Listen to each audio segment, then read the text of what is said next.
Today I'm going to show you the best way that you can use to take a screenshot on Windows 11 and Windows 10.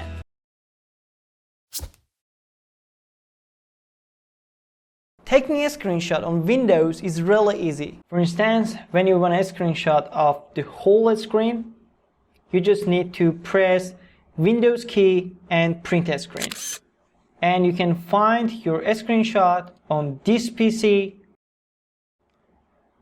in pictures, and in a screenshots folder. This is our screenshot. Sometimes you just want a part of your screen, not the whole screen. And you have to use this method. Okay, you have to press Windows, Shift, and S. And you can see a screen snipping. That is a tool you can use on Windows 10 and Windows 11. And we have 4 options. First one is rectangular snip. So you can choose a rectangle area and take a screenshot, just like this. And you can see your screenshot on notification. If you cannot see it, you have to click on Windows notification and find your screenshot. You have to open it, and here we have elementary editing tools that, for instance, we can crop or anything we want. And after all of this, we can save it just by clicking on this and save it anywhere we want. And again, we have to press Windows, Shift, and S. We have a freeform snip. So for instance, when you want to just think of your screen, for instance, you want an icon or something that is really tiny, you have to use this option.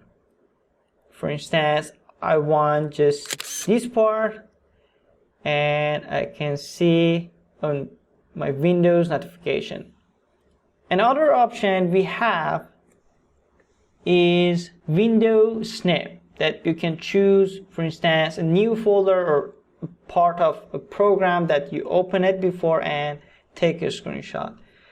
And our last option is the whole screen, just like what we've done on our first method. Okay, another thing I have to say, you don't really need to press Windows key, Shift, and S. If you go to Settings, Accessibility, and you have to find Keyboard, and here on a screen keyboard, access keys, and print a screen tab, you can see use the print a screen button to open a screen snipping. So you have to turn it on, and after that you just need to press print a screen button to open a screen snipping tool. If this video was useful, don't forget to press like. And if you like videos about computer tips and tricks, don't forget to subscribe.